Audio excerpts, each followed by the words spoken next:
नमस्कार, आप देखना शुरू कर चुके हैं समाचार चर्चा। मैं आदित्य आपका स्वागत करता हूं। आज का विषय बहुत ही शानदार है। जी हां, 4 मई को बंगाल चुनाव के रुझान आए। बंगाल चुनाव के रुझान आते ही बंगाल में खलबली का माहौल मच गया है। ममता बनर्जी टीएमसी की एक तरफा हार हुई है। बिल्कुल सही सुन रहे हैं आप, टीएमसी को एक तरफा बंगाल चुनाव में बीजेपी ने मात दे दी है। यही नहीं, ममता हारते ही मानो बौखला सी जाती है और कई सारे आरोप वो चुनाव आयोग पे लगाने लगे। अब यहाँ पे सवाल ये उठता है कि कल 5 राज्यों के चुनाव हुए। 5 राज्यों में से 3 राज्यों में बीजेपी की सरकार आई है। अब ममता बनर्जी और कांग्रेस के सुप्रीमो राहुल गांधी का कहना ये है कि जहाँ जहाँ बीजेपी की सरकार आई है वहाँ वहाँ वोटों की चोरी हुई है। अब एक चीज बताइए कि 5 राज्यों के चुनाव हुए हैं, अगर वोट चोरी होना होता तो 5 राज्यों में होते। वहीं अगर तमिलनाडु में टीवीके की सरकार आई है तो वहाँ वोटों की चोरी नहीं हुई है, लेकिन बंगाल में वोटों की चोरी हुई है। आसाम में बीजेपी ने अपनी सरकार बना ली तो वहाँ पे वोटों की चोरी हुई है। आज से 5 साल पहले जब कांग्रेस ने बीजेपी को हराया था तब वहाँ पे वोटों की चोरी नहीं हुई। ये तो हो गई चुनाव की बात की नया एक टेंट्रम आ चुका है कांग्रेस और तृणमूल कांग्रेस का कि चुनाव कहीं पे भी हो, अगर हम जीते तो वोटों की चोरी नहीं हुई है, अगर सामने वाला जीते तो वोटों की चोरी हुई है। इलेक्शन कमीशन जो है वो चोर है, इलेक्शन कमीशन जो है बेईमान है, इलेक्शन कमीशन भ्रष्ट है। ठीक है, अब यहाँ पे हम स्पेशली बात करते हैं ममता बनर्जी। जी हाँ, वही ममता बनर्जी जो 15 साल से बंगाल में अपना राज कर रही थी, अपना शासन चला रही थी। सत्ता का जाने का डर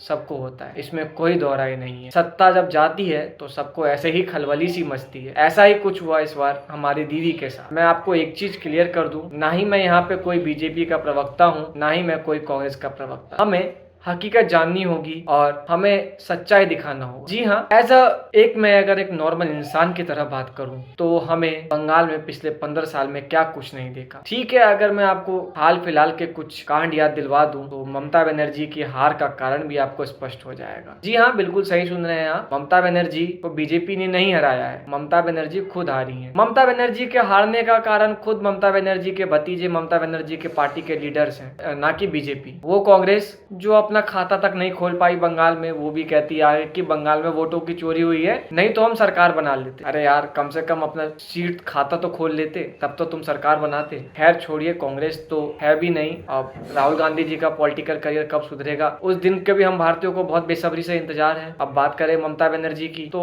हमें ये नहीं भूलना होगा कि पिछले कुछ वर्षों पहले 31 वर्षीय डॉक्टर का रेप केस हुआ था, उसमें भी टीएमसी के किसी बड़े लीडर का नाम आ रहा था, तो हमारी दीदी ने क्या करा कि केस ही क्लोज करवा दिया। चलो कोई बात नहीं भाई, आप हमारे देश में हमारी नारियों को सम्मान नहीं दे सकते हो, फिर भी कोई बात नहीं, चलो देश की बात है। अभी हाल फिलहाल में ममता बनर्जी के एजुकेशन मिनिस्टर पे ईडी का छापा पड़ता है और वो पूर्ण रूप से करप्ट घोषित हो जाते हैं। एक एजुकेशन मिनिस्टर ही नहीं, काफी सारे तृणमूल कांग्रेस के नेता, वरिष्ठ नेता जिन पे छापा पड़ता है, जो कि ममता बनर्जी के करीबी बताए जाते हैं, उन्हें ईडी जब पकड़ के ले जाती है तो हमारी दीदी धरने पे बैठ जाती है और कहती है कि भाई ये तो बंगाल में मोदी जी अपना राज चला रहे हैं, ईडी बिकी हुई है। अब यहाँ पे दीदी की नजरों में ईडी बिका हुआ है, सीबीआई बिका हुआ है, इलेक्शन कमीशन ऑफ इंडिया बिका हुआ है। तो दीदी आप हमें ये बता दीजिए कि हम चुनाव किससे करवाएं, आप बता दीजिए कि चुनाव कौन करेगा। अब दीदी की दूसरी कहानी, दीदी का कहना यह है कि वोटिंग जो है वो अवैध तरीके से हुए हैं। दीदी के 27 लाख वोटर्स को हटा दिया जो कि अवैध थे सुप्रीम कोर्ट ऑफ इंडिया ने, तो दीदी का कहना यह है कि सुप्रीम कोर्ट ऑफ इंडिया भी बिकी हुई है। तो कुल मिला के बात यहाँ पे एक छोटा सा निष्कर्ष निकलता है दीदी से, दीदी जब तक सत्ता में है तब तक सब सही है। दीदी की जब तक हाँ जी हो रही है तब तक बंगाल में सब सही है। जहाँ दीदी के अगेंस्ट में कुछ गया तो वहाँ पे दीदी सीधा कह देती है कि सुप्रीम कोर्ट ऑफ इंडिया भ्रष्ट है, देश के राष्ट्रपति भ्रष्ट है, प्रधानमंत्री जी भ्रष्ट है और इलेक्शन कमीशन ऑफ इंडिया भ्रष्ट है। बहुत सारी चीजें दीदी यहाँ पे कह देती है। अभी दीदी का जो हालिया भाषण आया था, दीदी ने आज शाम में 4 बजे प्रेस कॉन्फ्रेंस की है, उसकी छोटी सी बाइट में लगा दे रहा हूँ, जरा आप सुनिए दीदी ने इसमें क्या कहा।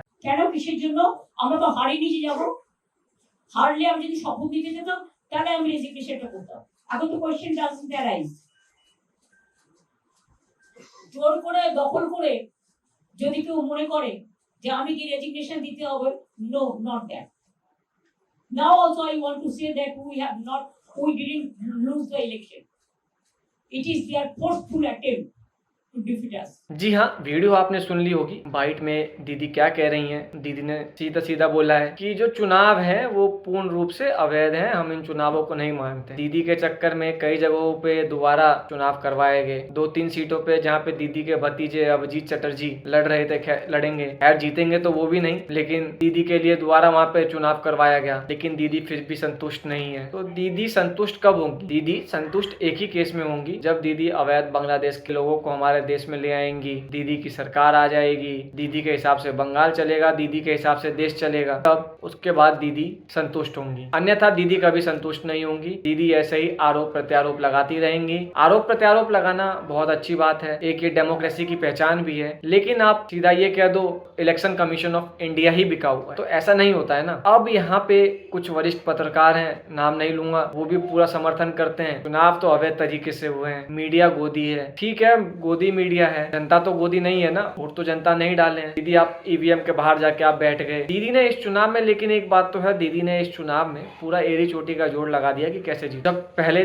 चरण के रुझान हुए तो दीदी का कहना था कि यहाँ तो बहुत गंदी तरीके से चुनाव हो रहा है, यहाँ पे कोई भी नियम और कानून नहीं है। जब दूसरे चरण के चुनाव हुए तो दीदी ने ये बोला कि कहीं जाओ अवैध चुनाव हुए, तो इलेक्शन कमीशन ऑफ इंडिया ने बोला ठीक है दीदी, हमने आपकी सुन ली, हम दोबारा से चुनाव करवा देते हैं। दोबारा से चुनाव हो गए। बंगाल का वो इलाका जहाँ पे अभी 21 तारीख को चुनाव होना है, वहाँ पे चुनाव के बाद भी चुनाव हो रहा है। तो डेमोक्रेसी तो हमारे यहाँ इतनी बड़ी है, फिर भी दीदी को लगता है कि चुनाव जो है वो फेयर तरीके से नहीं हुए। अब दीदी की कहानी तो दीदी जाने। आपको कैसा लगा हमारा विश्लेषण, हमें कमेंट सेक्शन में जरूर बताएं। और आप हमारी वीडियोस तो देख रहे हैं, लेकिन आप हमारे चैनल को सब्सक्राइब नहीं कर रहे हैं। आप हमारे चैनल को सब्सक्राइब करें, आप हमारी ताकत बने, ताकि हम और ऐसी खबरों को और बुलंदी से लेके आ पाए। तब तक के लिए जय हिंद।